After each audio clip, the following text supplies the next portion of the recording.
저 장미꽃 위에 있음 아직 맺혀 있는 그때에 귀에 흐르는 이 소리 들리니 주 음성 분명하다. 주님 나와 동행을 하면서 나를 친구 삼으셨네. 우리 서로 받은 그 기쁨은 알 사람이 없도다. 그 정한 주의 음성 우는 새도 잠잠케 한다. 내게 들리던 주의 음성이 늘 위에 쟁쟁하다. 주님 나와 동행을 하면서 나를 친구 삼으셨네. 우리 서로 받은 그 기쁨은 알 사람이 없도다.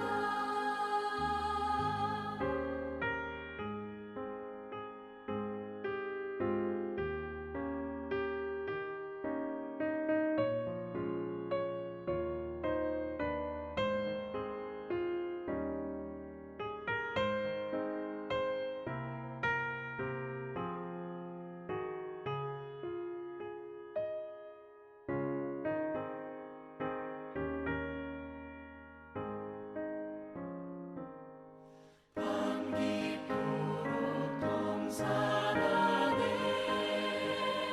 주와 함께 있으려 하나. 외로운 세상에 갈 일 많아서 날 가라 명하신다. 주님 나와 동행을 하면서 나를 친구 삼으셨네. 우리 서로 받은 그 기쁨은 알 사람이 없도다. 사랑과 은혜의 하나님, 주님의 거룩하신 얼굴을 바라봅니다. 영과 진리로 우리에게 임재하여 주셔서 시간과 공간을 초월하여 우리를 만나 주시고 진리와 사랑의 길로 인도하여 주시옵소서. 불법과 불의로부터 우리를 보호하여 주시고 세상의 유혹과 죄악으로부터 우리를 지켜 주옵소서. 오늘 우리에게 주시는 말씀을 통하여 하나님의 음성 듣기를 원합니다. 사무엘과 같은 순종의 마음을 허락하여 주셔서 말씀을 깨닫게 하시고 순종하며 살게 하옵소서. 주 예수 그리스도의 이름으로 기도하옵나이다. 아멘. 세바가 이스라엘 모든 지파 가운데 두루 다녀서 아벨과 벳마가와 베림 온 땅에 이르니 그 무리도 다 모여 그를 따르더라. 이에 그들이 벳마가 아벨로 가서 세바를 애우고 그 성읍을 향한 지역 언덕 위에 토성을 쌓고 요압과 함께한 모든 백성이 성벽을 쳐서 헐고자 하더니 그 성읍에서 지혜로운 여인 한 사람이 외쳐 이르되 들을지어다 들을지어다 청하건대 너희는 요압에게 이르기를 이리로 가까이 오라 내가 네게 말하려 하노라 한다 하라. 요압이 그 여인에게 가까이 가니 여인이 이르되 당신이 요압이니까 하니 대답하되 그러하다 하니라. 여인이 그에게 이르되 여종의 말을 들으소서 하니 대답하되 내가 들으리라 하니라. 여인이 말하여 이르되 옛 사람들이 흔히 말하기를 아벨에게 가서 물을 것이라 하고 그 일을 끝내었나이다. 나는 이스라엘의 화평하고 충성된 자 중 하나이거늘 당신이 이스라엘 가운데 어머니 같은 성을 멸하고자 하시는도다. 어찌하여 당신이 여호와의 기업을 삼키고자 하시나이까 하니 요압이 대답하여 이르되 결단코 그렇지 아니하다. 결단코 그렇지 아니하다. 삼키거나 멸하거나 하려 함이 아니니 그 일이 그러한 것이 아니니라. 에브라임 산지 사람 비그리 아들 그의 이름은 세바라 하는 자가 손을 들어 왕 다윗을 대적하였나니 너희가 그만 내주면 내가 이 성벽에서 떠나가리라 하니라. 여인이 요압에게 이르되 그의 머리를 성벽에서 당신에게 내어 던지리이다 하고 이에 여인이 그의 지혜를 가지고 모든 백성에게 나아가매 그들이 비그리 아들 세바의 머리를 베어 요압에게 던진지라. 이에 요압이 나팔을 불매 무리가 흩어져 성읍에서 물러나 각기 장막으로 돌아가고 요압은 예루살렘으로 돌아와 왕에게 나아가니라. 요압은 이스라엘 온 군대 지휘관이 되고 여호야다의 아들 브나야는 그렛 사람과 블렛 사람의 지휘관이 되고 아도람은 감역관이 되고 아힐루의 아들 여호사밧은 사관이 되고 스와는 서기관이 되고 사독과 아비아달은 제사장이 되고 야일 사람 이라는 다윗의 대신이 되니라. 어떠한 공동체든지 크게 세 종류의 사람이 존재합니다.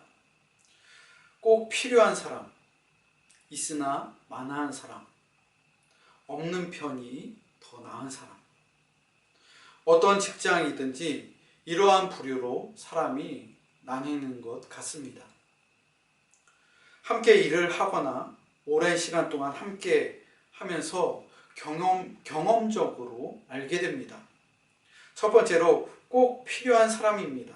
교회에도 꼭 필요한 사람이 있습니다. 직장에도 꼭 필요한 사람이 있습니다. 이러한 사람은 매우 가치 있는 사람입니다. 공동체에도 매우 유익한 사람입니다. 두 번째로 있으나 마나한 사람입니다. 이러한 부류의 사람은 존재감이 매우 미약한 사람입니다. 그리고 수동적인 경향이 있습니다. 어떤 공동체든지 이 두 번째 그룹, 있으나 마나한 사람, 이 그룹에 가장 많은 퍼센테이지의 사람들이 속하였습니다. 그리고 세 번째는 없는 편이 더 나은 사람입니다. 가장 안 좋은 경우이지요. 이런 사람은 다른 사람에게 항상 피해를 끼칩니다. 그 사람 때문에 부서 전체가 피해를 보고 그 사람 때문에 회사 전체가 엄청난 손해와 손실을 보기도 합니다. 오늘 본문 말씀을 보면 꼭 필요한 사람이 등장합니다. 그리고 반대로 없는 편이 더 나은 사람도 등장합니다. 먼저 없는 편이 나은 사람이 누구일까요? 맞습니다. 베냐민 사람 비그리의 아들 세바입니다. 세바는 이스라엘의 입장에서는 없는 편이 더 나은 사람입니다. 왜 그럴까요? 세바 한 사람 때문에 충성스럽고 화평한 성읍의 사람들이 모두 죽을 수 있었기 때문입니다. 사무엘상 20장 1절을 보면 세바를 불량배라고 증언하고 있습니다. 히브리어로 살펴보면 이 불량배라는 단어가 벨리알이라고 기록하고 있습니다. 뜻은 부도덕한 자, 무익한 자, 선한 것이라고는 하나도 없는 비열한 사람이 바로 벨리알입니다. 세바는 매우 부도덕한 사람이었습니다. 그리고 매우 무익한 사람입니다. 사무엘하 20장의 사건을 통해서 세바의 인간성과 리더십을 살펴보면 그는 매우 도덕적이지 못하고 공동체적으로 볼 때도 매우 무능하고 무익한 악한 사람인 것을 우리는 깨닫게 됩니다. 벨리알의 뜻은 이외에도 파멸, 멸망이라는 뜻도 가졌습니다. 벨리알은 사독 문헌과 그리고 사회 두루마리 사본에 의하면 사탄, 마왕의 이름으로 계속적으로 쓰이고 있습니다. 예수님께서 활동하신 신약의 시대에도 벨리알을 사탄으로 사용합니다. 데살로니가 후서 2장 3절 말씀을 보면 누가 어떻게 하여도 너희가 미혹되지 말라. 먼저 배교하는 일이 있고 저 불법의 사람 곧 멸망의 아들이 나타나기 전에는 그날이 이르지 아니하리니. 여러분, 사탄의 아들의 특징이 무엇입니까? 진리에서 미혹하는 자가 바로 벨리알입니다. 그리스도를 배교하는 자가 바로 벨리알입니다. 불법의 사람, 멸망의 아들이 바로 사탄의 자녀들이라고 데살로니가 후서 2장 3절의 말씀은 우리에게 가르쳐주고 있습니다. 벨리알과 같은 사람이 만약 지도자가 된다면 나라 전체가 불법의 길로 향하게 됩니다. 그리고 멸망의 길로 치닫게 됩니다. 2차 세계대전을 일으킨 히틀러와 같은 사람이 이러한 종류의 사람일 것입니다. 이런 사람들이 정치를 하고 권력을 잡게 되면 모두 멸망의 길로, 파멸의 길로 휩쓸려 가게 됩니다. 오늘 본문에서 벨리알은 바로 반란자 세바입니다. 세바는 나라가 어려울 때에 틈을 타서 백성들을 선동하였습니다. 다윗에게 불만이 많은 사람들의 군중 심리를 선동하고 이용했습니다. 세바는 탁월한 설교가였습니다. 그러나 그는 거짓된 설교가입니다. 사람들을 선동하는 데 아주 탁월한 재주를 가진 사람이 바로 세바입니다. 세바는 이렇게 선동하였습니다. 우리는 다윗과 나눌 분깃이 없으며 이새의 아들에게서 받을 유산이 우리에게 없도다. 이스라엘아 각각 장막으로 돌아가라. 세바의 이 메시지, 이 선동은 대중의 인기를 얻게 됩니다. 다윗은 세바의 난을 상당히 경계하였습니다. 다윗은 세바의 난을 진압하기 위해서 군대를 급하게 소집합니다.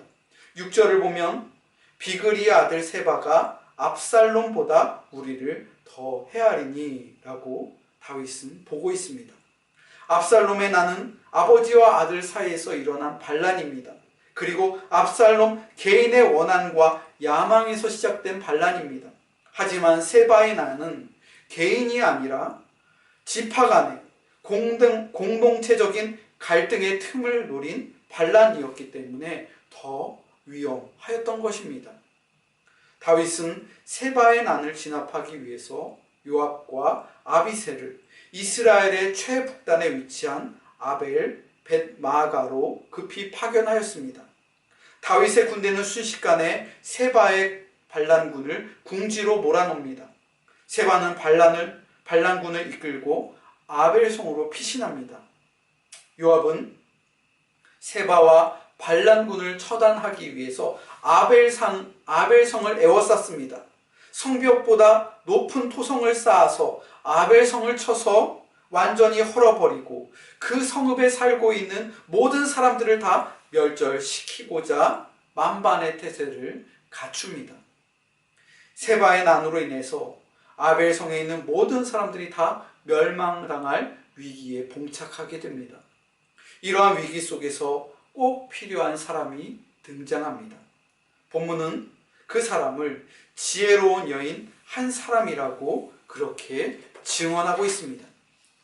곧 있으면 모두 멸망당할 아벨성에 꼭 필요한 사람과 없는 편이 나은 사람, 있어서는 안 될 사람이 함께 등장합니다.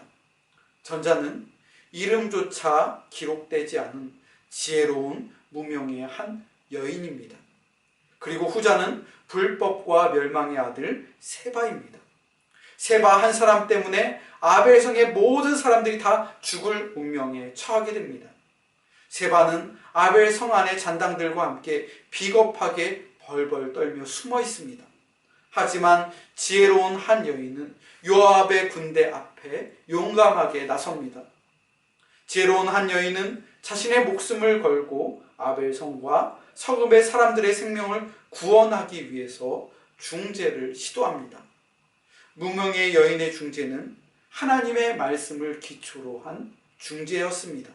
19절의 말씀입니다. 나는 이스라엘의 화평하고 충성된 자 중 하나이거늘 당신이 이스라엘 가운데 어머니 같은 성을 멸하고자 하시도다. 어찌하여 당신이 여호와의 기업을 삼키고자 하시나이까? 여인은 자신의 성읍 사람들이 세바와 같은 반란자가 아니라 이스라엘의 화평을 구하고 충성된 자라고 자신의 정체성을 밝히고 있습니다. 그리고 자신의 성읍인 아벨성은 이스라엘 가운데 어머니와 같은 성이며 이 성읍은 여호와의 기업이라고 주장합니다. 지혜로운 여인은 신명기 20장의 말씀을 기초로 전쟁의 명분과 화평에 대해서 언급하며 요압 장군을 설득합니다. 그리고 아벨성이 피해를 입지 않고 구원받을 수 있는 타협안을 이끌어냅니다. 바로 반란자 세바였습니다. 지혜로운 여인은 하나님의 말씀으로 요압을 설득합니다. 그리고 성읍의 모든 사람들도 다 지혜로 설득합니다. 문제의 근원인 벨리알 세바의 목을 쳐서 요압에게 주는 타협안이었습니다. 세바의 머리를 베었다는 것은 악을 완전히 멸절시켰음을 의미합니다. 악을 제거하기 위해서는 팔이나 다리가 아닙니다. 머리를 잘라내야 합니다. 공동체를 살리기 위해서는 한 가지 방법밖에 없었습니다. 악의 우두머리를 철저하게 멸절시켜야 합니다. 그 머리를 완전히 잘라내야 합니다. 그래야 그 성읍이 구원받을 수 있고 그 안에 모든 사람들이 다 살 수 있는 것입니다. 잠언 11장 1절의 말씀입니다.